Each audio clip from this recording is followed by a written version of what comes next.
मित्रों, मैं महाराज कुमार गुप्ता आज के इस म्यूजिक क्लास में मित्रों आपको स्वागत करते हैं। यदि आप मित्रों बीपीएससी बिहार शिक्षक 2024 ठीक है मित्रों, या फिर ए स्टेट 2024 का मित्रों यदि तैयारी कर रहे हैं तो यह क्लास आपके लिए अति महत्वपूर्ण होने वाला है। मित्रों, आज की क्लास में मित्रों हम लोग सभी वैसे ही प्रश्न को जिक्र करेंगे जो टीआरई 1 और 2 में मित्रों प्रश्न पूछे गए हैं। जिस तरीका से टीआरई 1 और टीआरई 2 में 5 ऑप्शन दे करके मित्रों पूछा गया था, उसी तरीका से हम भी आपके पास जैसे प्रश्न लाए मित्रों। अतः क्लास को अंतिम समय तक जरूर जुड़े हुए रहें।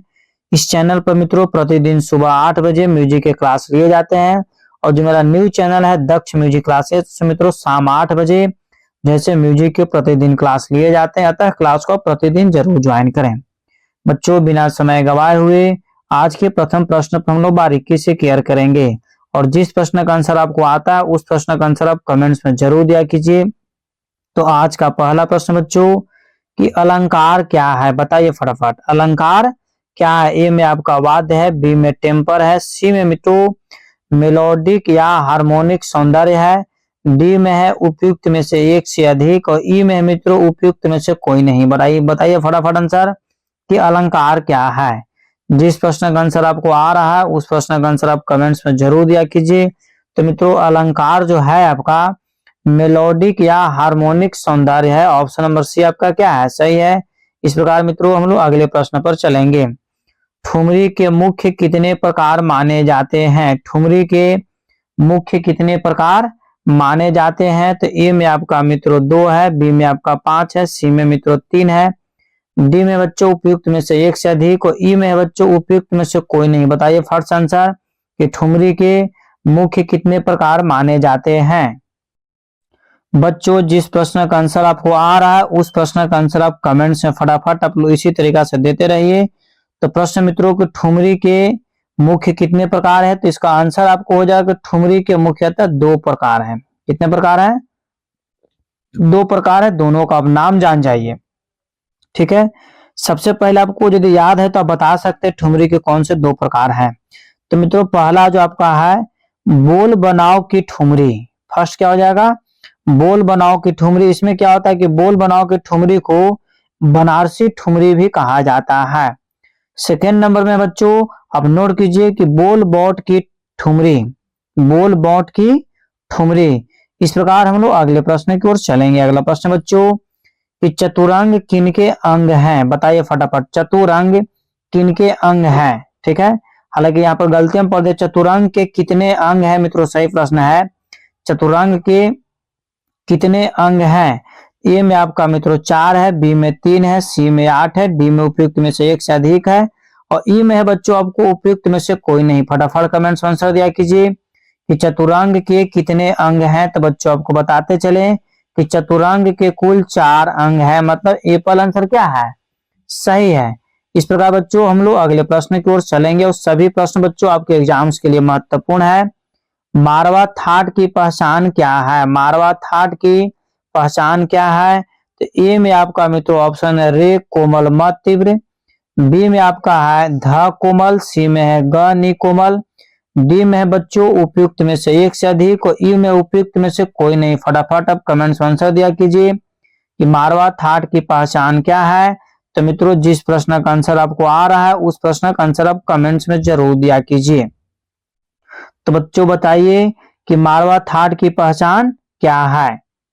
तो इस प्रकार एक साथ यदि आप लोग बच्चों मिलकर आंसर दे रहे हैं ताकि कम समय में अधिक से अधिक प्रश्नों का आंसर दे दिया जा रहा है, तो इसका बच्चों आंसर हो जाएगा एप्पल। एप्पल कहने का मतलब कि रे कोमल तथा म तीव्र। ठीक है, अगला प्रश्न बच्चों स्वरों को विलंबित लय में फैलाकर गाना क्या कहलाता है? स्वरों को विलंबित लय में फैलाकर गाना क्या कहलाता है? ए में आपका संवादी है, बी में तान है, सी में वादी है, डी में मित्रों उपयुक्त में से एक से अधिक, और ई में मित्रों उपयुक्त में से कोई नहीं। तो फटाफट मित्रों आप कमेंट्स में आंसर दिया कीजिए कि स्वरों को विलंबित लय में फैलाकर गाना क्या कहलाता है। तो मित्रों इसका आंसर हो जाएगा इनमें से कोई नहीं। मतलब ई आंसर आपका क्या है?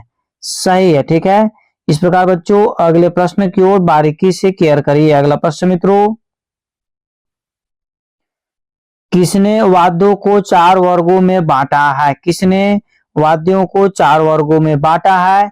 ए में आपका मित्रों भरत साहब है, बी में आपका जो ऑप्शन मित्रों सारंग देव है, सी में मतंग मुनि है, डी में उपयुक्त में से एक से अधिक और ई में मित्रों उपयुक्त में से कोई नहीं।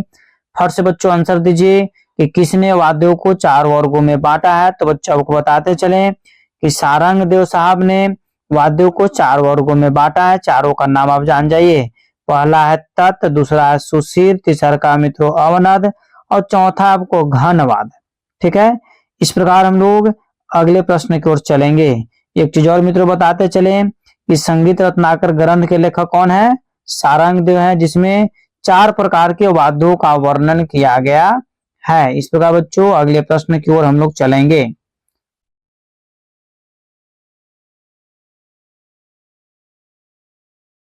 अगला प्रश्न मित्रों कि ध्यान दीजिएगा, ऑर्केस्ट्रा की संज्ञा किसे दी गई है? ऑर्केस्ट्रा की संज्ञा किसे दी गई है? बच्चों फटाफट आप कमेंट्स में आंसर दिया कीजिए कि ऑर्केस्ट्रा की संज्ञा किसे दी गई है। ए में आपका मित्रों ऑप्शन है कार्ड, बी में वृंदवादन, सी में हारमोनी, डी में मित्रों उपयुक्त में से एक से अधिक और ई में है बच्चों आपका ऑप्शन उपयुक्त में से कोई नहीं। फटाफट आप कमेंट्स में आंसर दिया कीजिए कि ऑर्केस्ट्रा की संज्ञा किसे दी गई है। तो बच्चों आपको बताते चलें कि ऑर्केस्ट्रा की जो संज्ञा दी गई है वृंदवादन को दी गई है, मतलब ऑप्शन नंबर बी आपका क्या है? सही है।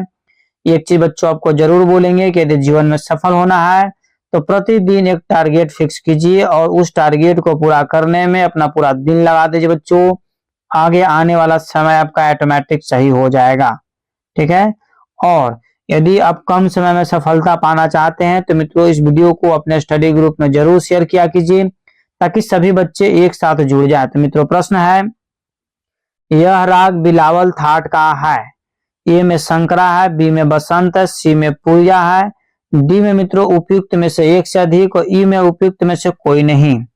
फट से बच्चों कमेंट्स में आंसर दीजिए, यह राग बिलावल थाट का है। तो मित्रों हो जाएगा आपको शंकरा। क्या हो जाएगा? शंकरा कहने का मतलब है कि एप्पल आंसर क्या है? सही है। इस प्रकार बच्चों अगले प्रश्न की ओर हम लोग चलेंगे कि वेंकटमुखी द्वारा कितने मेलों की रचना की गई? वेंकटमुखी द्वारा कितने मेलों की रचना की गई? ए में आपका 72 है, बी में मित्रों 55 है, सी में 33 है, डी में आपका बच्चों उपयुक्त में से एक से अधिक और ई में उपयुक्त में से कोई नहीं। फट से बच्चों कमेंट्स में आंसर दिया कीजिए कि वेंकटमुखी द्वारा कितने मेलों की रचना की गई। तो बच्चों आपको बताते चले कि वेंकटमुखी द्वारा 72 मेलों की रचना की गई। सभी प्रश्न का आंसर आप लोग इसी तरीका से कमेंट्स में देते रहिए। गलती होने से आपको डरने की जरूरत नहीं है। बहुत सारे बच्चे ऐसे हैं जो कमेंट्स में आंसर देते हैं कि सर मेरा बहुत सारा आंसर गलत हो जा रहा है। इससे आपको क्यों घबराना? जो प्रश्न का आंसर आपका गलत हो गया वो आगे आने वाला समय में आपसे गलत नहीं होगा, क्योंकि आप 100% उसको याद कर लीजिएगा। प्रश्न बच्चों कि भारत ने अंतर्गंधार स्वर को किस ध्वनि पर माना है? भारत ने अंतर्गंधार स्वर को किस ध्वनि पर माना है? ए में आपका मित्रों 3 है, बी में 2 है, सी में 11 है, डी में बच्चों उपयुक्त में से एक से अधिक और ई में उपयुक्त में से कोई नहीं। फट से कमेंट्स में आंसर दीजिए कि भारत ने अंतर्गंधार स्वर को किस ध्वनि पर माना है। तो मित्रों आपको बताते चलें, इस प्रश्न का आपका आंसर यदि याद है तो कमेंट्स में आप जरूर दीजिए, क्योंकि सभी प्रश्न आपके एग्जाम्स के लिए अति महत्वपूर्ण है। तो मित्रों इसका आंसर हो जाएगा ऑप्शन नंबर सी 11। इस प्रकार मित्रों अगले प्रश्न की ओर हम लोग चलेंगे। अगला प्रश्न बच्चों कि तबले में कितने गट्टे होते हैं? बताइए, 1000 मरतबा हम बता चुके हैं कि तबले में कितने गट्टे होते हैं। ए में आपका 10 है, बी में 8 है, सी में 15 है, डी में मित्रों उपयुक्त में से एक से अधिक है और ई में मित्रों उपयुक्त में से कोई नहीं। फट से कमेंट में आंसर दिया कीजिए, क्योंकि यह प्रश्न अति महत्वपूर्ण है कि तबले में कितने गट्टे होते हैं। तो मित्रों आपको बताते चलें कि तबले में कुल 8 गट्टे होते हैं, मतलब ऑप्शन नंबर बी हमारा क्या है? सही है। इस प्रकार मित्रों अगले प्रश्न की ओर हम लोग चलेंगे कि सोमनाथ के अनुसार कितने मेल माने गए हैं? मेल मतलब थाट, तो मतलब सोमनाथ साहब के अनुसार कितने मेल माने गए हैं? ए में आपका मित्रों जो ऑप्शन है ध्यान दीजिएगा 20 है, बी में आपका 23 है, सी में 19 है, डी में उपयुक्त में से एक से अधिक है, ई में मित्रों उपयुक्त में से कोई नहीं। फट से बच्चों कमेंट्स में आंसर दीजिए कि सोमनाथ के अनुसार कितने मेल माने गए हैं। बच्चों जिस प्रश्न का आंसर आपको आ रहा है उस प्रश्न का आंसर आप कमेंट्स में लगातार दिया कीजिए। तो सोमनाथ के अनुसार मेल की संख्या कितना है? 23 है, मतलब ऑप्शन नंबर बी हमारा क्या है? सही है मित्रों। इस प्रकार यदि आप सफल होना चाहते हैं तो इस वीडियो को अपने स्टडी ग्रुप में जरूर शेयर कीजिए और प्रतिदिन सुबह 8 बजे और रात्रि 8 बजे मित्रों जैसे इस चैनल पर म्यूजिक के क्लास चलाए जाते हैं, अतः क्लास को प्रतिदिन आप जरूर ज्वाइन करें। ठीक है। प्रश्न मित्रों, वैदिक कालीन संगीत का एक महत्वपूर्ण अंग क्या है? ए में आपका अनुबंध गान, बी में मित्रों आपका सामगान, सी में निबंध गान, डी में उपयुक्त में से एक से अधिक और ई में मित्रों उपयुक्त में से कोई नहीं। तो फट से बच्चों आप कमेंट्स में आंसर दिया कीजिए कि वैदिक कालीन संगीत का एक महत्वपूर्ण अंग है। तो मित्रों आपको बताते चलें कि वैदिक कालीन संगीत का एक महत्वपूर्ण अंग आपको जो है सामगान है, मतलब ऑप्शन नंबर बी मित्रों आपका क्या है? सही है बच्चों। इस प्रकार अगले प्रश्न की ओर चलेंगे। ताल के कितने प्राण होते हैं? ए में आपका मित्रों 8 है, बी में 10 है, सी में 12 है, डी में मित्रों उपयुक्त में से एक से अधिक और ई में जो आपका है उपयुक्त में से कोई नहीं। फट से मित्रों कमेंट्स में आप आंसर दिया कीजिए। क्वेश्चन आते ही फट से पढ़कर आप आंसर दीजिए। जितना कम समय में अधिक आंसर आप देने लगते हैं उतना आपको एग्जाम निकलने के चांस ज्यादा होता है। तो मित्रों ताल के कितने प्राण है? तो ताल के कुल 10 प्राण है। ऑप्शन नंबर बी मित्रों क्या है? सत्य है। अगले प्रश्न की ओर चलेंगे बच्चों कि प्रणव भारतीय के लेखक कौन है? बताइए, आपको याद होना चाहिए कि नहीं याद होना चाहिए कि प्रणव भारतीय के लेखक कौन है? बहुत बार मित्रों हम बता चुके हैं कि ए में आपका लालमणि साहब है, बी में आचार्य बृहस्पति देव है, सी में मित्रों पंडित ओमकार नाथ ठाकुर है, इनका जन्म 1897 में हुआ था, और मित्रों डी में उपयुक्त में से एक से अधिक है, ई में मित्रों उपयुक्त में से कोई नहीं। तो बताइए फट से आंसर कि प्रणव भारतीय के लेखक कौन है? तो मित्रों आपको बताते चले कि प्रणव भारतीय के जो लेखक हैं ओमकार नाथ ठाकुर साहब हैं। ऑप्शन नंबर सी आपका सही है। इस प्रकार बच्चों अगले प्रश्न की ओर हम लोग चलेंगे। अगला प्रश्न बच्चों कि जनक राग का स्वर संरचना कैसी होती है? जनक राग का स्वर संरचना कैसी होती है? ए में बाबू आपको ऑप्शन है संगीत स्वरों की एक समृद्ध श्रृंगार भाषा, बी में मित्रों शुद्ध स्वरों का समृद्ध तालिका संगीत, और सी में आपका बच्चों ऑप्शन है अविभाजित श्रुतियों पर आधारित स्वरों का समृद्धि, और डी में उपयुक्त में से एक से अधिक और ई में बच्चों उपयुक्त में से कोई नहीं। फर्स्ट आप कमेंट्स आंसर दिया कीजिए। तो बच्चों इस प्रश्न का आंसर हो जाएगा ऑप्शन नंबर सी अविभाजित श्रुतियों पर आधारित स्वरों का समृद्धि। इस प्रकार बच्चों अगले प्रश्न की ओर हम लोग चलेंगे कि वर्जित स्वर का क्या अर्थ है? वर्जित स्वर का क्या अर्थ है? ए में आपका अपूर्ण स्वर है, बी में निषेधित स्वर है, सी में मित्रों अद्वितीय स्वर है, डी में आपका बच्चों ऑप्शन है उपयुक्त में से एक से अधिक और ई में उपयुक्त में से कोई नहीं। बताइए मित्रों क्या आंसर होगा कि वर्जित स्वर का क्या अर्थ है? जिस प्रश्न का मित्रों आपको आंसर आ रहा है उस प्रश्न का आंसर आप कमेंट्स में जरूर दिया कीजिए। तो वर्जित मतलब होता है निषेध करना, मतलब प्रयोग नहीं करना। तो मित्रों वर्जित स्वर का क्या अर्थ है? तो निषेधित स्वर, मतलब ऑप्शन नंबर बी आपका बच्चों क्या है? सही है। इस प्रकार बच्चों अगले प्रश्न की ओर हम लोग चलेंगे कि पाश्चात्य संगीत में कितने से स्वर होते हैं? पाश्चात्य संगीत में कितने जैसे शुद्ध स्वर होते हैं? सीधा सीधा याद रखिए, पाश्चात्य संगीत में कितने शुद्ध स्वर होते हैं? शुद्ध स्वर होते हैं तो मित्रों ए में आपका 7 है, बी में 5 है, सी में 3 है, डी में मित्रों उपयुक्त में से एक से अधिक और ई में उपयुक्त में से कोई नहीं। तो फट से बच्चों कमेंट्स में आंसर दीजिए कि पाश्चात्य संगीत में कितने शुद्ध स्वर होते हैं? तो मित्रों पाश्चात्य संगीत में कुल 7 शुद्ध स्वर होते हैं। इस प्रकार इस प्रश्न का आंसर क्या होगा बच्चों? ए आंसर आपका सही है। अगला प्रश्न मित्रों कि पंडित ओमकार नाथ ठाकुर ने किस कला विश्वविद्यालय का निर्माण कराया? ठीक है। ए में आपका मित्रों ऑप्शन है रविंद्र भारती विश्वविद्यालय, बी में बच्चों बनारस हिंदू विश्वविद्यालय, सी में आपका जवाहरलाल नेहरू विश्वविद्यालय, डी में उपयुक्त में से एक से अधिक और ई में बच्चों उपयुक्त में से कोई नहीं। तो बच्चों बताइए फर्स्ट आंसर कि पंडित ओमकार नाथ ठाकुर ने किस कला विश्वविद्यालय का निर्माण किया? तो बच्चों इस प्रश्न का आंसर हो जाएगा option number B Banaras Hindu Vishwavidyalaya. ठीक है। अगला प्रश्न मित्रों घराना का अर्थ क्या है? घराना का अर्थ क्या है? ए में आपका मित्रों गीतों का समूह, बी में गायन की शैली, सी में बच्चों एक मौसिकी समूह, डी में उपयुक्त में से एक से अधिक, ई में बच्चों उपयुक्त में से कोई नहीं। तो बताइए बच्चों, फटाफट कमेंट्स में आंसर दिया कीजिए कि घराना का अर्थ क्या है। तो बच्चों आपको बताते चलें कि जो घराना का अर्थ है गायन की शैली। क्या हो जाएगा? गायन की शैली कहने का मतलब बच्चों की ऑप्शन नंबर बी हमारा क्या है? सही है। इस प्रकार मित्रों अगले प्रश्न की ओर हम लोग चलेंगे। अगला प्रश्न मित्रों कि धातु की एक छोटी पत्ती जिससे सरोद बजाए जाते हैं उसे क्या कहते हैं? मतलब सरोद किससे बजाया जाता है? ए में आपका जवा है, बी में आपका मनका है, सी में पतिया है, डी में उपयुक्त में से एक से अधिक और ई में बच्चों उपयुक्त में से कोई नहीं। तो फर्स्ट आप कमेंट्स आंसर दिया कीजिए कि सरोद किससे बजाया जाता है। तो मित्रों सरोद जो बजाया जाता है आपको जवा से बजाया जाता है। ऑप्शन नंबर ए पर आपका क्या है? सही है। अगला प्रश्न बच्चों कि जाति के लक्षण हैं, मतलब जाति के कुल कितने लक्षण हैं?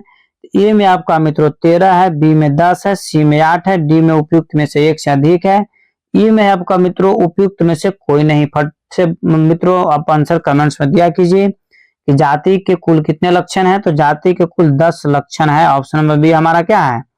सही है मित्रों। इस प्रकार अगले प्रश्न की ओर चलेंगे कि संगीत रत्नाकर किसकी रचना है? बताइए इस प्रश्न का आंसर आपको देना चाहिए कि नहीं। यदि आप लोग इतना दिन से म्यूजिक का तैयारी कर रहे हैं, बीपीएससी या स्टेट आपको देना है, तो आपको इसका आंसर जरूर याद होना चाहिए कि संगीत रत्नाकर किसकी रचना है। ए में आपका मित्रों मतंग साहब है, बी में अहोबल साहब है, सी में सारंग देव है, डी में उपयुक्त में से एक से अधिक है, ई में आपका मित्रों ऑप्शन है उपयुक्त में से कोई नहीं। तो बताइए संगीत रत्नाकर किसकी रचना है? तो मित्रों संगीत रत्नाकर आपको सारंग देव साहब की रचना है। इस प्रकार मित्रों अगले प्रश्न पर हम लोग बारीकी से ध्यान देंगे कि वाद्य वर्गीकरण क्या है। ए में आपका मित्रों ऑप्शन है संगीत का विभाजन, बी में मित्रों वाद्य संगीत का क्षेत्र, सी में बच्चों वाद्य संगीत में उपयोग होने वाले यंत्रों की व्यवस्था और डी में आपका ऑप्शन है उपयुक्त में से एक से अधिक और ई में बच्चों उपयुक्त में से कोई नहीं। तो बताइए बच्चों क्या आंसर होगा कि वाद्य वर्गीकरण क्या है। तो मित्रों जिस प्रश्न का आंसर आपको आ रहा है उसको कमेंट्स में आप जरूर आंसर दिया कीजिए। तो मित्रों वाद्य वर्गीकरण क्या है तो आपको बताते चलें, इसका ऑप्शन जो है सी नंबर सही है, वाद्य संगीत में उपयोग होने वाले यंत्रों की व्यवस्था।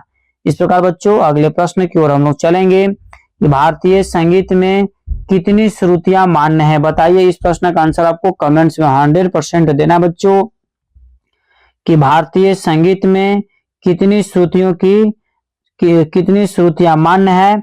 ए में आपका बच्चों ऑप्शन है 12, बी में 22, सी में 7, डी में उपयुक्त में से एक से अधिक और ई में बच्चों उपयुक्त में से कोई नहीं। तो फटाफट मित्रों कमेंट्स में आप आंसर दिया कीजिए कि भारतीय संगीत में कितनी श्रुतियों का मान्य है। तो बच्चों इसका आंसर आपको हो जाएगा कि भारतीय संगीत में कुल 22 श्रुतियों का मान्य है। मतलब ऑप्शन नंबर बी आपका क्या है? सही है। इस प्रकार हम लोग अगले प्रश्न की ओर चलेंगे। राग जाति का निर्धारण ... के आधार पर करते हैं, मतलब राग जाति का निर्धारण जो है किसके आधार पर करते हैं। ए में आपका बच्चों ऑप्शन है श्रुति के आधार पर, बी में आपका जो है स्वरों की संख्या के आधार पर, डी में मूर्छना के आधार पर, सी में मूर्छना के आधार पर, डी में उपयुक्त में से एक से अधिक और ई में बच्चों उपयुक्त में से कोई नहीं। फट से बताइए कमेंट्स में अंतर राग जाति का निर्धारण ... किसके आधार पर करते हैं। तो मित्रों आपको बताते चलें कि इसका आंसर आपको हो जाएगा स्वरों की संख्या पर आधार पर। ठीक है, मतलब ऑप्शन बी आपका क्या है? सही है बच्चों। इस प्रकार अगले प्रश्न की ओर हम लोग चलेंगे कि स्वर व्यवस्था का क्या अर्थ है। प्रश्न बहुत बारीकी से ध्यान सुनिए कि स्वर व्यवस्था का क्या अर्थ है। ए में आपका है संगीत में रागों का आदान प्रदान, बी में है संगीत में स्वरों की क्रमबद्धता, सी में बच्चों संगीत में ताल की व्यवस्था, डी में उपयुक्त में से एक से अधिक और ई में उपयुक्त में से कोई नहीं। तो बताइए मित्रों क्या आंसर होगा कि स्वर व्यवस्था का क्या अर्थ है। तो बच्चों आपको बताते चलें कि स्वर व्यवस्था का जो अर्थ है मित्रों इसका ऑप्शन आपका जो हो जाएगा बहुत अच्छा बी नंबर, मतलब संगीत में स्वरों की क्रमबद्धता। ऑप्शन बी क्या है? सही है मित्रों।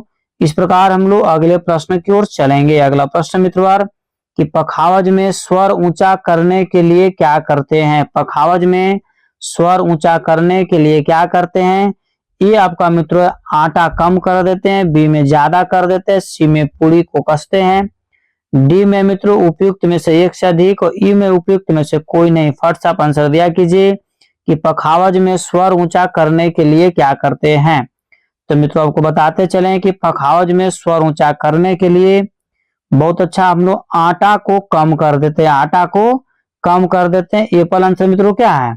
सही है। इस प्रकार बच्चों अगले प्रश्न की ओर चलेंगे हम लोग कि तबले के कितने वर्ण होते हैं। फटाफट मित्रों कमेंट्स में आंसर दिया कीजिए कि तबले के कितने वर्ण होते हैं। ए में आपका 15 है, बी में आपका 12 है, सी में 10 है, डी में मित्रों उपयुक्त में से एक से अधिक और ई में उपयुक्त में से कोई नहीं। फटाफट अब कमेंट्स में आंसर जरूर दिया कीजिए कि तबले के कितने वर्ण होते हैं। तो बच्चों आपको बताते चलें कि तबले के कुल 10 वर्ण होते हैं। ऑप्शन नंबर सी आपका क्या है? सही है। ठीक है बच्चों, इस प्रकार अगले प्रश्न की ओर हम लोग चलेंगे। अगला प्रश्न है कि इनमें से कौन सा ढोल मंदिरों में बजाया जाता है। बहुत बार मित्रों हम इस प्रश्न का आंसर आपको बता चुके हैं। इनमें से कौन सा ढोल मंदिरों में बजाया जाता है। तो ए में आपका तबला है, बी में नल है, सी में मित्रों इंडिका है, डी में मित्रों उपयुक्त में से एक से अधिक और ई में उपयुक्त में से कोई नहीं। फट से बच्चों सभी प्रश्नों का आंसर आप कमेंट्स में आप लोग दिया कीजिए। इतने सारे बच्चे एक साथ मिलकर पढ़ते हैं, इसके लिए सभी को धन्यवाद। क्योंकि जितने सारे बच्चे एक साथ जुड़िएगा उतना ही ज्यादा आप लोग को तैयारी सही ढंग से होगा। क्योंकि पढ़ने का सबसे ऊंची तरीका के ग्रुप डिस्कशन। तो मित्रों इस प्रश्न का आंसर हो जाएगा ऑप्शन नंबर सी इंडिका। जो मंदिर में जो ढोल बजाया जाता है उसको इंडिका बोला जाता है। अगला प्रश्न मित्रों कि स्वर व्यवस्था में उच्चतम स्वर को क्या कहा जाता है। स्वर व्यवस्था में उच्चतम स्वर को क्या कहा जाता है। ए में आपका बच्चों जो ऑप्शन है सम है, बी में आपका तार स्वर है, सी में बच्चों आपका है मध्य स्वर और डी में उपयुक्त में से एक से अधिक और ई में उपयुक्त में से कोई नहीं। फट से बच्चों कमेंट्स में आंसर जरूर दिया कीजिए कि स्वर व्यवस्था में उच्चतम स्वर को क्या कहते हैं। तो मित्रों इस प्रश्न का आंसर हो जाएगा ऑप्शन नंबर बी तार स्वर कहते हैं। क्या कहते हैं? तार स्वर। ठीक है। इस प्रकार मित्रों अगले प्रश्न की ओर हम लोग चलेंगे कि हिंदुस्तानी संगीत पद्धति का शुद्ध ध दक्षिण संगीत पद्धति के किस स्वर के समान है। ए में आपका मित्रों शुद्धनी है, बी में काकलिनी है, सी में मित्रों कौशिकनी है, डी में उपयुक्त में से एक से अधिक और ई में बच्चों उपयुक्त में से कोई नहीं। तो बताइए मित्रों फटाफट आंसर कि हिंदुस्तानी संगीत पद्धति का शुद्ध ध दक्षिणी संगीत पद्धति के किस स्वर के समान है। तो मित्रों इस प्रश्न का आपका आंसर हो जाएगा शुद्धनी। मतलब एप्पल आंसर क्या है? सही है। इस प्रकार बच्चों अगले प्रश्न की ओर हम लोग चलेंगे। सभी के सभी प्रश्न TRE 2.0 में पूछे हुए प्रश्न है। इसी तरीका के आपके एग्जाम्स में आने का प्रश्न 100% चांस बनता है मित्रों। इस प्रकार हम लोग अगले प्रश्न की ओर चलेंगे। थाट का उपयोग किस क्षेत्र में होता है। ए में आपका संगीत है, बी में मित्रों नृत्य है, डी में चित्रकला है, सी में चित्रकला है, डी में उपयुक्त में से एक से अधिक है, ई में बच्चों उपयुक्त में से कोई नहीं। तो बताइए मित्रों क्या आंसर होगा कि थाट का उपयोग किस क्षेत्र में होता है। तो बच्चों आपको बताते चलें कि थाट का उपयोग जो होता है संगीत में होता है। किसमें होता है? संगीत में। इस प्रकार मित्रों अगले प्रश्न की ओर हम लोग चलेंगे कि संगीत में थाट का क्या महत्व है। संगीत में थाट का महत्व क्या है। ए में आपका मित्रों ऑप्शन है स्वरों की उच्चता, बी में है रागों का समूह, सी में मित्रों आपको ऑप्शन दिया हुआ है संगीतीय अनुभूति, डी में उपयुक्त में से एक से अधिक और ई में उपयुक्त में से कोई नहीं। तो बताइए बच्चों क्या आंसर होगा कि संगीत में थाट का क्या महत्व है। तो इस प्रश्न का आंसर आपको हो जाएगा कि रागों का समूह। रागों का समूह। ठीक है। इस प्रकार बच्चों अगले प्रश्न की ओर हम लोग चलेंगे। अगला प्रश्न अति महत्वपूर्ण है मित्रों। मेल स्वर समूह। ठीक है। द्राग व्यंजन शक्तिमान किस ग्राम में कहा गया है। ए में आपका मित्रों ऑप्शन है संगीत राज, बी में संगीत परिजात और सी में मित्रों संगीत रत्नाकर, डी में उपयुक्त में से एक से अधिक और ई में बच्चों उपयुक्त में से कोई नहीं। यहाँ पर ग्राम नहीं होगा कि मित्रों ग्रंथ होगा। क्या होगा? ग्रंथ। ठीक है। इस प्रकार बताइए कि क्या आंसर होगा। फर्स्ट मित्रों कमेंट्स में आंसर आप जरूर दिया कीजिए। तो मित्रों इस प्रश्न का आपका आंसर हो जाएगा ऑप्शन नंबर ई। क्या हो जाएगा? ई। ठीक है। ध्यान दीजिएगा बच्चों को फिर से, मेल स्वर समूह स्वैधाग व्यंजन शक्तिमान किस ग्रंथ में कहा गया है? तो मित्रों इसका आंसर हो जाएगा उपयुक्त में से कोई नहीं। तो आपको बताते चले मित्रों कि इसका वास्तविक आंसर क्या है, क्योंकि हम लोग को आंसर जानना अति आवश्यक है। तो मित्रों इस प्रश्न का जो आंसर हो जाएगा अभिनव राग मंजरी। क्या हो जाएगा? अभिनव राग मंजरी। मित्रों यह शब्द को, यह श्लोक को मित्रों व्याख्या किया गया है। आपको बताते चलें कि आपको कमेंट्स में खुद मित्रों बताना है कि अभिनव राग मंजरी के लेखक कौन है। आपको बताना है बच्चों कि अभिनव राग मंजरी के लेखक कौन है। ठीक है, यदि इस प्रश्न का आंसर आता है तो इस प्रश्न का आंसर आप कमेंट्स में जरूर दिया कीजिए। इस प्रकार बच्चों अगले प्रश्न की ओर हम लोग चलेंगे। राग किससे उत्पन्न होते हैं? राग किससे उत्पन्न होते हैं? ए में आपका मित्रों ऑप्शन है ग्राम से, बी में मित्रों माद सेना से, और सी में मित्रों थाट से, और डी में उपयुक्त में से एक से अधिक, ई में बच्चों उपयुक्त में से कोई नहीं। तो फटाफट मित्रों कमेंट्स में आंसर दिया कीजिए कि राग किससे उत्पन्न होता है। तो मित्रों जिस प्रश्न का आंसर आपको आ रहा है उस प्रश्न का आंसर आप कमेंट्स में जरूर दिया कीजिए। तो राग जो मित्रों उत्पन्न होता है आपको थाट से उत्पन्न होता है। किससे उत्पन्न होता है? थाट से। अगला प्रश्न बच्चों, शुद्ध स्वरों वाला थाट कौन सा है? शुद्ध स्वरों वाला थाट कौन सा है? ए में आपका मित्रों ऑप्शन है विलावल, बी में आपका है भैरवी, सी में है भैरव, डी में मित्रों उपयुक्त में से एक से अधिक, और ई में उपयुक्त में से कोई नहीं। तो बताइए मित्रों और क्या आंसर होगा कि शुद्ध स्वरों वाला थाट कौन सा है? बच्चों सभी प्रश्न का आंसर आप कमेंट्स में लगातार दिया कीजिए। तो शुद्ध स्वरों वाला थाट कौन सा है? तो विलावल है। क्या है? विलावल। ठीक है, इस प्रकार आंसर क्या होगा मित्रों? एप्पल। अगला प्रश्न की ओर चलेंगे मित्रों हम लोग। दीर दा रा दा रा किस गत के बोल हैं? ए में मित्रों आपका राजा खानी गत है, बी में मस्जिद खानी गत, सी में फिरोज खानी गत, डी में बच्चों उपयुक्त में से एक से अधिक, और ई में बच्चों उपयुक्त में से कोई नहीं। तो फटाफट मित्रों कमेंट्स में आंसर दिया कीजिए। तो मित्रों इस प्रश्न का जो आपका आंसर हो जाएगा मस्जिद खानी गत, मतलब ऑप्शन नंबर बी आपका क्या है? सही है। अगला प्रश्न मित्रों कि ताल क्या है? बताइए फट से, ताल क्या है? ए में आपका है नायक नायिका के भेद, बी में मित्रों ध्वनि मापने का तरीका, सी में बच्चों समय को मापने का एक तरीका, डी में मित्रों उपयुक्त में से एक से अधिक, और ई में उपयुक्त में से कोई नहीं। फट से कमेंट्स में आंसर दीजिए कि ताल क्या है। सभी प्रश्न मित्रों आपके एग्जाम्स में पूछे हुए प्रश्न है और आगे पूछने की चांस बहुत ज्यादा बनता है। तो ताल क्या है मित्रों? फट से आप कमेंट्स में आंसर दिया कीजिए। तो इस प्रश्न का आंसर हो जाएगा समय मापने का एक तरीका है। ताल क्या है? समय मापने का एक तरीका है। प्रश्न है मित्रों कि उत्तर प्रदेश में वर्षा ऋतु में निम्नलिखित में से कौन सा गीत गाया जाता है? उत्तर प्रदेश में वर्षा ऋतु में कौन से गीत गाया जाता है? ए में आपका बिरहा है, बी में मित्रों रसिया है, सी में आपका मित्रों कजरी है, डी में उपयुक्त में से एक से अधिक है, और ई में मित्रों आपका ऑप्शन है उपयुक्त में से कोई नहीं। तो फट से बच्चों कमेंट्स में आंसर दिया कीजिए कि उत्तर प्रदेश में वर्षा ऋतु में कौन सा गीत गाया जाता है। तो मित्रों इस प्रश्न का आंसर हो जाएगा ऑप्शन नंबर सी कजरी। ठीक है, अगला प्रश्न मित्रों जो कि अति महत्वपूर्ण है, वादी किसे कहा जाता है? वादी किसे कहा जाता है? ए में आपका प्रधान स्वर, बी में संगत स्वर, सी में मित्रों उच्च स्वर, डी में उपयुक्त में से एक से अधिक, ई में बच्चों उपयुक्त में से कोई नहीं।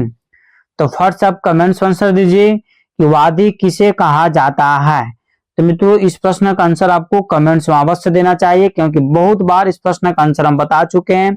मित्रों एक चीज जरूर बताएंगे कि पेड फॉर पीडीएफ मित्रों इस नंबर पर आप जो है हमसे कांटेक्ट करें, आपको संपूर्ण जानकारी मित्रों म्यूजिक टीचर बनने के लिए आपको दिया जाएगा और संपूर्ण कोर्स भी आपको प्रोवाइड करवाया जाएगा। तो मित्रों इस प्रश्न का आपका जो आंसर हो जाएगा कि वादी किसे कहा जाता है? तो प्रधान स्वर को क्या बोलते हैं? वादी स्वर बोला जाता है। अगला प्रश्न मित्रों, आवर्तन का संबंध किससे है? ए में आपका बच्चों ऑप्शन है ताल, बी में है तान, सी में वादी, डी में बच्चों उपयुक्त में से एक से अधिक, और ई में उपयुक्त में से कोई नहीं। तो फट से बच्चों कमेंट्स में आंसर दिया कीजिए इसी तरीका से कि आवर्तन का संबंध किससे है, तो मित्रों आपको बताते चलें कि आवर्तन का जो संबंध है मित्रों ताल से है। किससे है? ताल से। इस प्रकार एप्पल आपका क्या आंसर है? सही है। इस प्रकार बच्चों अगले प्रश्न की ओर हम लोग चलेंगे। अगला प्रश्न है, उत्तरी भारतीय संगीत और कर्नाटक संगीत में कुल कितने स्वर होते हैं? उत्तरी भारतीय संगीत और कर्नाटक संगीत में कुल कितने स्वर होते हैं? ए में आपका मित्रों 7 है, बी में आपका मित्रों 12 है, सी में 16 है, डी में उपयुक्त में से एक से अधिक है, ई में बच्चों आपको है उपयुक्त में से कोई नहीं। तो फट से कमेंट्स में आप आंसर दीजिए कि उत्तरी भारतीय संगीत और कर्नाटक संगीत में कुल कितने स्वर हैं? तो 12 स्वर हैं। ऑप्शन नंबर बी बच्चों आपका क्या है? सही है। इस प्रकार हम लोग अगले प्रश्न की ओर चलेंगे कि पश्चिमी देशों में संगीत के अंतर्गत कौन सी विद्याएं आती है? तो ए में आपका गायन है, बी में मित्रों गायन तथा वादन है, सी में मित्रों नृत्य है, डी में आपका है उपयुक्त में से एक से अधिक और ई में उपयुक्त में से कोई नहीं। बताइए बच्चों क्या आंसर? फटाफट बच्चों आप कमेंट्स में आंसर इसी तरीका से देते रहिए। और इतने सारे बच्चे आप लोग एक साथ मिलकर बच्चों जो आप लोग क्लास करते हैं, इसके लिए सभी को धन्यवाद, क्योंकि यही हमारा उद्देश्य ही था कि सभी बच्चे एक साथ पढ़ करके एक साथ म्यूजिक का शिक्षक बन जाएं। बच्चों इस क्लास को आप अधिक से अधिक लोगों को जरूर फैलाएं ताकि सभी लोग पढ़ सके और सभी लोग बढ़ सकें। तो मित्रों इस प्रश्न का आंसर हो जाएगा ऑप्शन नंबर बी, करीब करीब सभी बच्चे का आंसर सही है। अगला प्रश्न है, राग रागनी वर्गीकरण का क्या अर्थ है? राग रागनी वर्गीकरण का क्या अर्थ है?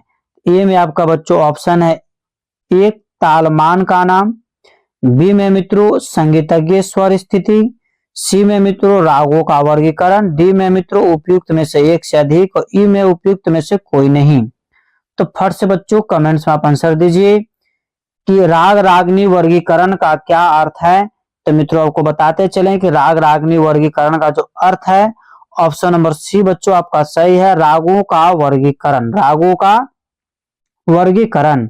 अगला प्रश्न मित्रवर कि नाद के कितने भेद बताए गए हैं? नाद के कितने भेद बताए गए हैं? ए में आपका मित्रों 1 है, बी में आपका 2 है, सी में आपका 3 है, डी में मित्रों उपयुक्त में से एक से अधिक है और ई में है बच्चों उपयुक्त में से कोई नहीं। तो फट से मित्रों कमेंट्स में आप आंसर दीजिए कि नाद के कितने भेद बताए गए हैं। तो बच्चों आपको बताते चलें कि नाद के कुल 2 भेद हैं, आहत नाद और अनाहत नाद। अगला प्रश्न मित्रों, स्वर व्यवस्था क्यों महत्वपूर्ण है? बताइए फट से कमेंट्स में आंसर दिया कीजिए कि स्वर व्यवस्था क्यों महत्वपूर्ण है। बच्चों ए में आपका राग सुंदर बनाए रखने के लिए, बी में आपका ताल को सही बनाए रखने के लिए, सी में बच्चों संगीत की रचना को मदद करने के लिए और बच्चों डी में उपयुक्त में से एक से अधिक और ई में बच्चों उपयुक्त में से कोई नहीं। तो बताइए बच्चों कि स्वर व्यवस्था क्यों महत्वपूर्ण है? फटाफट मित्रों आप कमेंट्स में आंसर दिया कीजिए। तो बच्चों इस प्रश्न का आपको आंसर हो जाएगा एप्पल। एप्पल कहने का मतलब है कि राग सुंदर बनाए रखने के लिए। अगला प्रश्न मित्रों जो कि अति महत्वपूर्ण है, यह 50 नंबर प्रश्न मित्रों, प्रतिदिन इस चैनल पर 80 MCQ प्रश्न हम लेकर के आते हैं ताकि एग्जाम बहुत नजदीक है, हम लोग को तैयारी अधिक से अधिक करना है। प्रश्न बच्चों कि राग रागनी वर्गीकरण में रागों को कैसे वर्गीकृत किया जाता है? ए में आपका मित्रों ऑप्शन है ताल के आधार पर, बी में मित्रों स्वर समृद्धि के आधार पर, सी में मित्रों रागी वाद्य यंत्र के आधार पर, डी में उपयुक्त में से एक से अधिक, ई में बच्चों उपयुक्त में से कोई नहीं। तो बताइए मित्रों क्या आंसर होगा कि राग रागनी वर्गीकरण में रागों को कैसे वर्गीकृत किया जाता है? तो मित्रों इस प्रश्न का आंसर आपको हो जाएगा ऑप्शन नंबर बी, मतलब स्वर समृद्धि के आधार पर। अगला प्रश्न मित्रों, तानसेन पुरस्कार से किसे सम्मानित किया गया था? मतलब इनमें से कौन से ऐसे व्यक्ति हैं जिनको तानसेन सम्मान से सम्मानित किया गया है मित्रों? तो फर्स्ट आप कमेंट्स में आंसर जरूर दिया कीजिए। ई में आपका मित्रों ऑप्शन है राम चतुर मलिक, बी में मित्रों विलायत खान, सी में रविशंकर शर्मा, डी में मित्रों उपयुक्त में से एक से अधिक और ई में उपयुक्त में से कोई नहीं। बताइए क्या आंसर होगा कि तानसेन पुरस्कार से किससे सम्मानित किया गया है? तो बच्चों आपको बताते चलें कि तानसेन सम्मान से ऑप्शन कौन सा, राम चतुर मलिक साहब को तानसेन सम्मान से सम्मानित किया गया बच्चों। अगला प्रश्न है कि पंडित राम चतुर मलिक का जन्म किस वर्ष में हुआ था। पंडित राम चतुर मलिक का जन्म किस वर्ष में हुआ था। ए में आपका 1920, बी में 1931, सी में 1902, डी में बच्चों उपयुक्त में से एक से अधिक और ई में उपयुक्त में से कोई नहीं। तो बताइए मित्रों क्या आंसर होगा कि पंडित राम चतुर मलिक का जन्म किस वर्ष में हुआ था। तो बच्चों आप फटाफट कमेंट्स में आंसर दिया कीजिए। तो पंडित राम चतुर मलिक का जो जन्म हुआ था 1902 ईस्वी में हुआ था। कब हुआ था, 1902 ईस्वी में हुआ था। आपको बताते चले मित्रों कि पंडित राम चतुर मलिक का जन्म जो है 5 अक्टूबर, ठीक है, 5 अक्टूबर 1902 ईस्वी में हुआ था। यह बिहार के दरभंगा जिले के, ठीक है, चमथा गांव के निवासी थे। यदि पूछ देगा कि पंडित राम चतुर मलिक का जन्म किस राज्य में हुआ था तो क्या टिक करिएगा, बिहार में। कब हुआ था तो 5 अक्टूबर 1902 ईस्वी में। और बिहार के किस जिला में हुआ था तो दरभंगा जिला में हुआ था। गांव का नाम क्या था तो चमथा। इस प्रकार हम लोग अगले प्रश्न की ओर चलेंगे कि पंडित राम चतुर मलिक की गुरु शिष्य परंपरा कौन सी है। पंडित राम चतुर मलिक की गुरु शिष्य परंपरा कौन सी है। तो मित्रों ए में जो आपका ऑप्शन है मित्रवर उत्कृष्ट अभय नारायण मलिक, बी में है विलायत खान, सी में है रविशंकर शर्मा, डी में मित्रों उपयुक्त में से एक से अधिक, ई में है उपयुक्त में से कोई नहीं। तो बताइए बच्चों क्या आंसर होगा कि पंडित राम चतुर मलिक की गुरु शिष्य परंपरा कौन सी है। तो मित्रों इसका आंसर हो जाएगा एप्पल, उत्कृष्ट अभय नारायण मलिक। इस प्रकार बच्चों प्रत्येक प्रश्न आपके एग्जाम्स के लिए अति महत्वपूर्ण है। इसे स्टडी ग्रुप में आप जरूर शेयर कर दिया कीजिए। यदि आप अभी तक शेयर नहीं किए हैं तो मित्रों अभी तुरंत शेयर कीजिए, ठीक है, ताकि सभी आपके मित्र एक साथ जुड़ सकें। तो प्रश्न मित्रों कि एंड पिन किस वाद से संबंधित है, ठीक है, एंड पिन किस वाद से संबंधित है। ए में आपका मित्रों इसराज है, बी में वायलिन है, सी में तानपुरा है, डी में मित्रों उपयुक्त में से एक से अधिक और ई में है उपयुक्त में से कोई नहीं। फट से कमेंट्स में आंसर दीजिए कि एंड पिन किस वाद से संबंधित है। तो बच्चों फटाफट आप कमेंट्स में जरूर आंसर दिया कीजिए।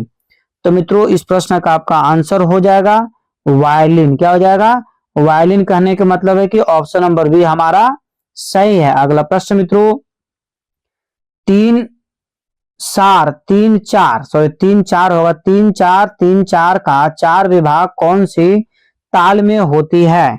ए में मित्रों आपका ऑप्शन है कहरवा ताल, बी में सुल ताल, सी में मित्रों झुमरा ताल, डी में आपका उपयुक्त में से एक से अधिक और ई में उपयुक्त में से कोई नहीं। तो बताइए मित्रों क्या आंसर होगा कि 3 4 का 4 विभाग कौन सी ताल में होती है। तो मित्रों इस प्रश्न का आपका आंसर हो जाएगा एप्पल, कहरवा ताल। क्या हो जाएगा, एप्पल। ठीक मित्रों इस प्रकार हम लोग अगले प्रश्न की ओर चलेंगे। पंडित रविशंकर को किस विशेष सम्मान से नवाजा गया। बताइए जरूरी है कि नहीं आपके एग्जाम के लिए कि पंडित रविशंकर को किस विशेष सम्मान से नवाजा गया।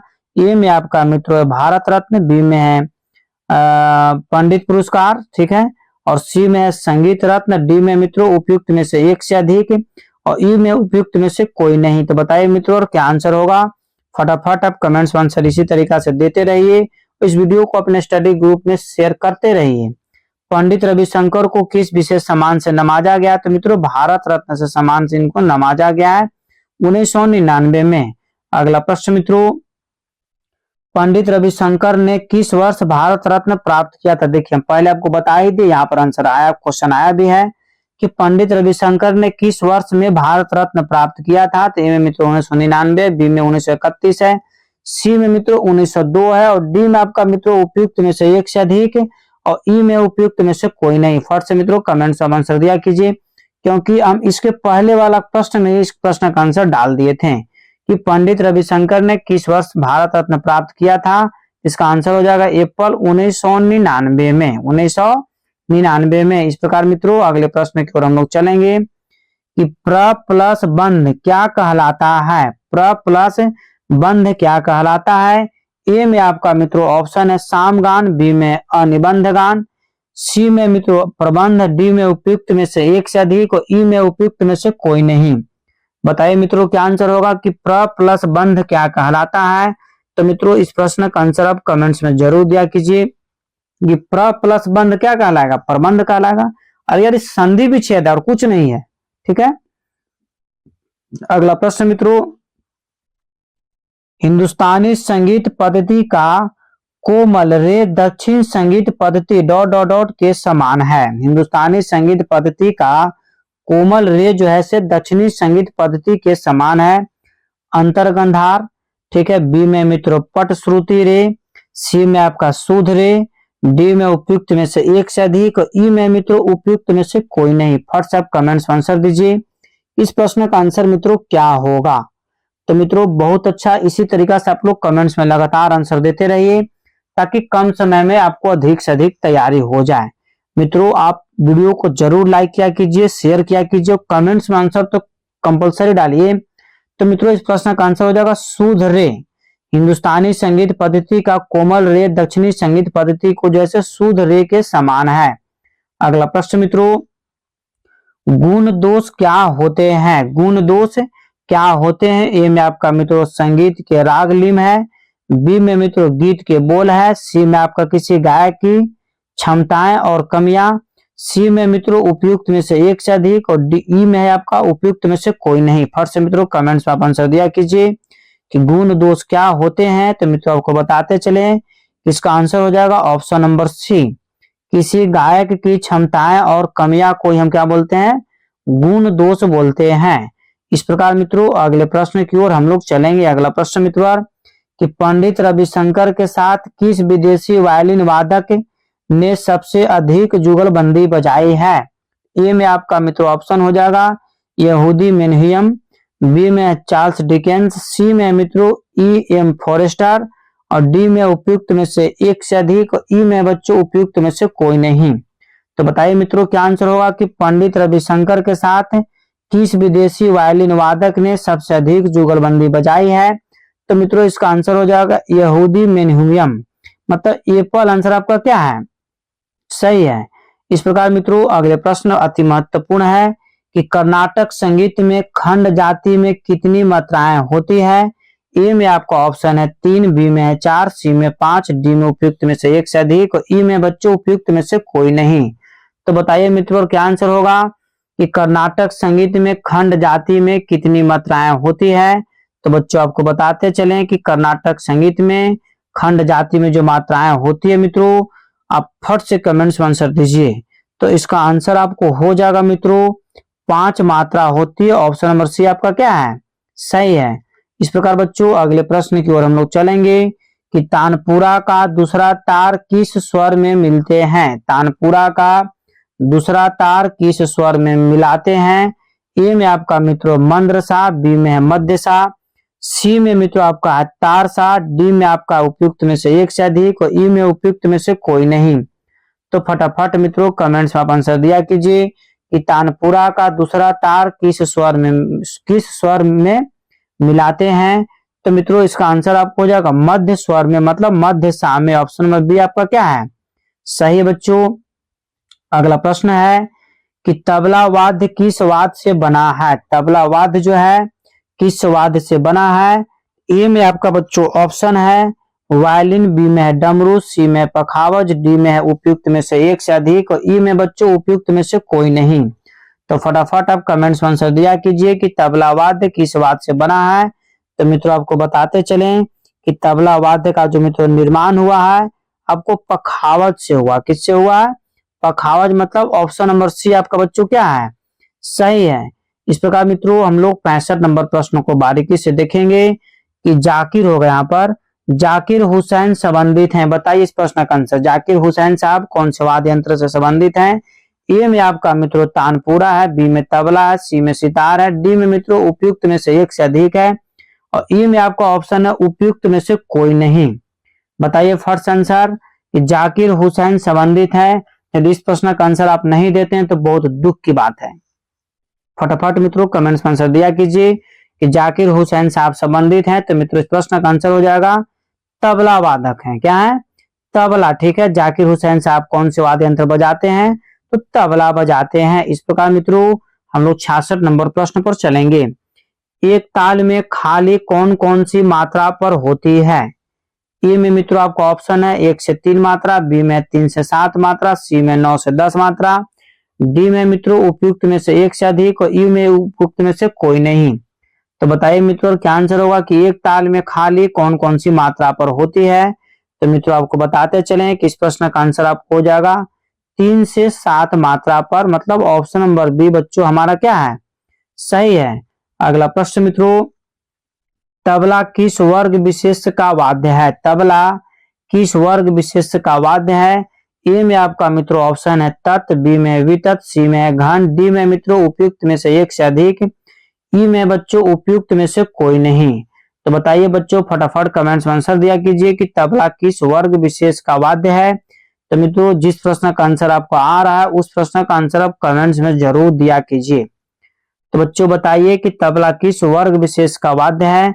तो मित्रों इस प्रश्न का आंसर आपको हो जाएगा उपयुक्त में से एक से अधिक। उपयुक्त में से एक से अधिक, ऑप्शन नंबर डी आपका क्या है? सही है। इस प्रकार मित्रों अगले प्रश्न की ओर हम लोग चलेंगे कि इनमें से खुले बोल की कौन सी ताल है? इनमें से खुले बोल की कौन सी ताल है? ए में आपका मित्रों ऑप्शन है मत ताल, बी में मित्रों आपका ऑप्शन है, ध्यान दीजिएगा, आड़ाचर ताल, सी में पंचम सवारी, डी में उपयुक्त में से एक से अधिक और ई में बच्चों उपयुक्त में से कोई नहीं।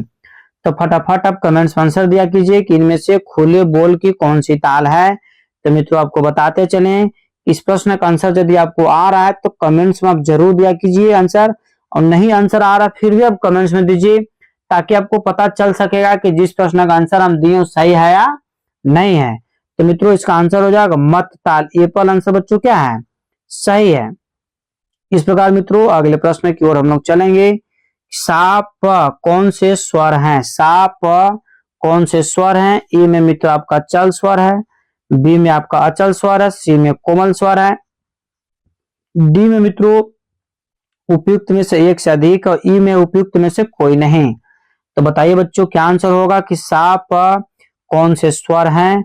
तो मित्रों इस प्रश्न का आंसर आपको कमेंट्स में जरूर देना चाहिए कि सा और प जो है अचल स्वर के अंतर्गत आते हैं। ऑप्शन नंबर बी मित्रों क्या है? सही है। इस प्रकार मित्रों हम लोग अगले प्रश्न की ओर चलेंगे कि निम्नलिखित में से कौन सा प्रातः गेय राग है? निम्नलिखित में से कौन सा प्रातः गाए जाने वाले राग है मित्रों? ए में आपका गौंड सारंग, बी में देशकर, सी में मुल्तानी, डी में उपयुक्त में से एक से अधिक, ई में बच्चों उपयुक्त में से कोई नहीं। तो फट से मित्रों कमेंट्स आप आंसर दिया कीजिए कि निम्नलिखित में से कौन सा प्रातः गेय राग है। तो मित्रों इस प्रश्न का आपका आंसर हो जाएगा देशकर, मतलब ऑप्शन नंबर बी बच्चों क्या है? सही है। अगले प्रश्न की ओर चलेंगे मित्रों जो कि अति महत्वपूर्ण है। सभी प्रश्न का आंसर आप कमेंट्स में जरूर दिया कीजिए। राग में कम से कम कितने स्वर प्रयुक्त किए जाते हैं? मतलब कितने, कम से कम कितने स्वर का प्रयोग होना राग में अनिवार्य है? तो ए में मित्रों जो आपका ऑप्शन है 4 है, बी में 5 है, सी में 7 है, डी में उपयुक्त में से एक से अधिक है, ई में बच्चों उपयुक्त में से कोई नहीं। तो फटाफट बच्चों आप कमेंट्स में आंसर दिया कीजिए राग में कम से कम कितने स्वर प्रयुक्त किए जाते हैं। तो मित्रों इसका आंसर हो जाएगा राग में कम से कम 5 स्वर का प्रयोग होना अति आवश्यक है, अर्थात ऑप्शन नंबर बी बच्चों आंसर क्या है? सही है। अगला प्रश्न मित्रों, राग वृंदावनी सारंग का सम प्राकृतिक राग कौन सा है? राग वृंदावनी सारंग का सम प्राकृतिक राग कौन सा है? ए में आपका मित्रों काफी है, बी में सुर मल्हार है, सी में मियां मल्हार है, डी में मित्रों उपयुक्त में से एक से अधिक है, ई में उपयुक्त में से कोई नहीं। तो फट से बच्चों कमेंट्स में आप आंसर दिया कीजिए कि राग वृंदावनी सारंग का सम प्राकृतिक राग कौन है।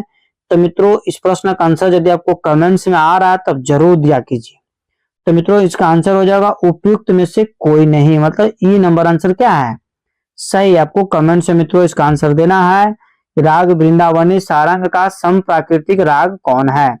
अगला प्रश्न मित्रों, राग में कम से कम कितने स्वर होना चाहिए? अभी तुरंत हम बता चुके हैं राग में कम से कम कितने स्वर होना चाहिए। तो मित्रों आप फट से कमेंट्स में आंसर दीजिए कि राग में कम से कम कितने स्वर होना चाहिए। ठीक है, आप कमेंट्स में मित्रों तुरंत आंसर दीजिए ताकि आपको हम तुरंत जैसे क्लियर कर सके। तो राग में कम से कम मित्रों 5 स्वर होना अनिवार्य है। कुछ देर पहले मित्रों इसके पहले वाले प्रश्न में आपको आंसर था ये। इस प्रकार बच्चों इसका आंसर क्या हो गया, ऑप्शन नंबर बी। अगला प्रश्न मित्रों कि वाज से क्या तात्पर्य है, वाज से क्या तात्पर्य है। तो ए में आपका मित्रों ऑप्शन है शैली, बी में मित्रों आपका ऑप्शन है आवाज, सी में यति, डी में उपयुक्त में से एक से अधिक और ई में आपका मित्रों ऑप्शन है उपयुक्त में से कोई नहीं। बताइए फर्स्ट आंसर कमेंट्स में कि बाज से क्या तात्पर्य है। तो मित्रों आपको बताते चले कि बाज जो है एक प्रकार की शैली है। क्या है, शैली है, मतलब ये नंबर आपका आंसर मित्रों क्या है, सत्य है। अगला प्रश्न मित्रों कि ध्रुपद के कितने भाग होते हैं, ध्रुपद के कितने भाग होते हैं। तो मित्रों आपको बताते चले कि ए में जो आपका ऑप्शन है 1, बी में 2 है, सी में 3 है, डी में बच्चों उपयुक्त में से एक से अधिक है, ई में बच्चों उपयुक्त में से कोई नहीं। तो बताइए बच्चों बहुत बार आपको क्लास में पढ़ा चुके हैं कि ध्रुपद के कितने भाग होते हैं। तो मित्रों आपके इस प्रश्न का आंसर आपको कमेंट्स में जरूर देना चाहिए कि ध्रुपद के कुल जो मित्रों भाग होते हैं 4 भाग होते हैं, अर्थात इसका आंसर हो जाएगा ऑप्शन नंबर ई क्या है, सही है। ठीक है बच्चों, ऑप्शन नंबर ई हो जाएगा। इस प्रकार हम लोग अगले प्रश्न की ओर चलेंगे। अगला प्रश्न मित्रों गत के कितने प्रकार हैं, गत के कितने प्रकार हैं। ए में मित्रों आपका ऑप्शन है 5, बी में आपका 3, सी में है 2, डी में मित्रों उपयुक्त में से एक से अधिक और ई में उपयुक्त में से कोई नहीं। तो बताइए बच्चों क्या आंसर होगा कि गत के कितने प्रकार हैं। तो मित्रों आपको बताते चलें कि गत के जो है 2 प्रकार हैं। गत के कितने प्रकार हैं, 2 प्रकार हैं। इस प्रकार मित्रों हम लोग अगले प्रश्न की ओर चलेंगे। अगला प्रश्न मित्रों कि आवृत्ति से क्या तात्पर्य है। बताइए फट से कमेंट्स में आंसर आप दीजिए कि आवृत्ति से क्या तात्पर्य है। ए में आपका मित्रों ऑप्शन है ठेका, बी में है सम, सी में एक पूरा चक्र, डी में बच्चों आपका ऑप्शन है उपयुक्त में से एक से अधिक और ई में उपयुक्त में से कोई नहीं। तो फट से मित्रों कमेंट्स में आप आंसर दिया कीजिए कि आवृत्ति से क्या तात्पर्य है। बच्चों फटाफट आप कमेंट्स में आंसर दिया कीजिए। तो आवृत्ति से मित्रों तात्पर्य एक चक्र पूरा होना, मतलब option number C, sorry option number C क्या हो जाएगा, सही हो जाएगा बच्चों। इस प्रकार हम लोग अगले प्रश्न की ओर चलेंगे। अगला प्रश्न मित्रों कि प्राण पिया किसका उपनाम है। मित्रों हम बहुत बार बता चुके हैं कि प्राण पिया किसका उपनाम है। एक मित्रों हम क्लास ही ले चुके हैं, उसका वीडियो मित्रों इसी चैनल पर पड़ा हुआ है कि संगीतज्ञ तथा उनके उपनाम। ठीक है, उसी में से मित्रों एक प्रश्न डाला गया है कि प्राण पिया किसका उपनाम है। ए में आपका फयाज खां है, बी में बिलायत हुसैन खां है, सी में मित्रों अख्तर पिया है और डी में आपका उपयुक्त में से एक से अधिक और ई में उपयुक्त में से कोई नहीं। तो बताइए मित्रों क्या आंसर होगा कि प्राण पिया किसका उपनाम है। तो मित्रों प्राण पिया जो मित्रों नाम है बिलायत हुसैन खां का उपनाम है प्राण पिया। इस प्रकार बच्चों अगले प्रश्न की ओर हम लोग चलेंगे कि विकृति जातियां कितनी है। फट से मित्रों कमेंट्स में आंसर दिया कीजिए कि विकृति जातियां कितनी है। ए में आपका 5 है, बी में 6 है, सी में मित्रों 11 है, डी में उपयुक्त में से एक से अधिक है, ई में बच्चों उपयुक्त में से कोई नहीं। तो फर्स्ट आप कमेंट्स में आंसर दिया कीजिए कि विकृत जातियां कितनी है। तो मित्रों इस प्रश्न का आंसर आपको कमेंट्स में जरूर देना चाहिए कि विकृत जातियां कितनी है। तो मित्रों विकृत जातियां कुल 11 है। ठीक है, कितने हैं, और प्राकृतिक जाति मित्रों कितना है, तो 7 है, दोनों को जोड़ दिया तो कितना हो जाएगा 18। इस प्रकार मित्रों इस प्रश्न का आंसर क्या हो जाएगा, ऑप्शन नंबर सी मित्रों आपका सही है। अगला प्रश्न मित्रों ताल शब्द किस धातु से बना है। ताल शब्द किस धातु से बना है। ए में मित्रों आपका ताल धातु है, बी में ए में आपका तल धातु है, बी में ताल धातु है, सी में मित्रों यत धातु है और डी में बच्चों आपका ऑप्शन है उपयुक्त में से एक से अधिक और ई में मित्रों आपका उपयुक्त में से कोई नहीं। फटाफट मित्रों कमेंट्स में आप आंसर दिया कीजिए और मित्रों अधिक से अधिक इस वीडियो को अपने दोस्तों को मित्रों शेयर किया कीजिए। मित्रों पेड फॉर पीडीएफ है। ठीक है, अब मित्रों संपूर्ण कोर्स मित्रों खरीदने के लिए आप जैसे इस नंबर पर आप हमसे कांटेक्ट करें, मित्रों आपको तत्काल पीडीएफ प्रोवाइड करवा दिया जाएगा। तो मित्रों ताल शब्द किस धातु से बना है। तो आपको बताते चले कि ताल शब्द जो मित्रों है आपको तल धातु से बना है। ऑप्शन नंबर ए आपका क्या है, सही है मित्रों। इस प्रकार हम लोग अगले प्रश्न की ओर चलेंगे जो आज का अंतिम प्रश्न है। अनुद्रुत चिन्ह कितनी मात्राओं का होता है, अनुद्रुत चिन्ह कितनी मात्राओं का होता है। ए में बच्चों आपका ऑप्शन है 2, बी में है 4, सी में है 12, डी में मित्रों उपयुक्त में से एक से अधिक, ई में मित्रों आपका ऑप्शन है उपयुक्त में से कोई नहीं। तो बताइए मित्रों फटाफट आंसर कमेंट्स में कि अनुद्रुत चिन्ह कितनी मात्राओं का होता है। तो मित्रों इस प्रश्न का आंसर आपको हो जाएगा उपयुक्त में से कोई नहीं। ऑप्शन नंबर ए क्या है, सही है। इस प्रकार मित्रों यदि आप इस चैनल पर पहली बार विजिट कर रहे हैं बच्चों तो चैनल को अभी आप तुरंत सब्सक्राइब कर लीजिए बच्चों, ठीक है। अभी तुरंत जस्ट टाइम मित्रों सब्सक्राइब कर लीजिए। मित्रों बहुत कठिन परिश्रम के बाद वीडियो तैयार किया जाता है। अच्छा, आप हमें मोटिवेट करने के लिए वीडियो को लाइक जरूर करें, चैनल को लाइक जरूर करें और इसे अपने हित के लिए, अपने दोस्तों के लिए, अपने सगे संबंधित के लिए मित्रों इस चैनल को अपने स्टडी ग्रुप में जरूर शेयर किया कीजिए ताकि आपके जितने भी सगे संबंधित हैं पढ़ करके एक म्यूजिक का शिक्षक बन सके। जिस तरीका से हम अपने दायित्व को निभा रहे हैं कि प्रतिदिन आपको क्लास ले रहे हैं उसी तरीका से आप भी अपने दायित्व को निभाइए। मित्रों अहम महत्वपूर्ण सूचना है कि आप लोग इतने सारे बच्चे एक साथ मिल करके कमेंट्स आंसर दे रहे हैं, इसके लिए सभी बच्चों को दिल से आभार प्रकट करते हैं और आपका तैयारी बहुत ही अच्छा चल रहा है। मित्रों पेड फॉर पीडीएफ आप जरूर पीडीएफ नोट्स कॉपी खरीद लीजिए।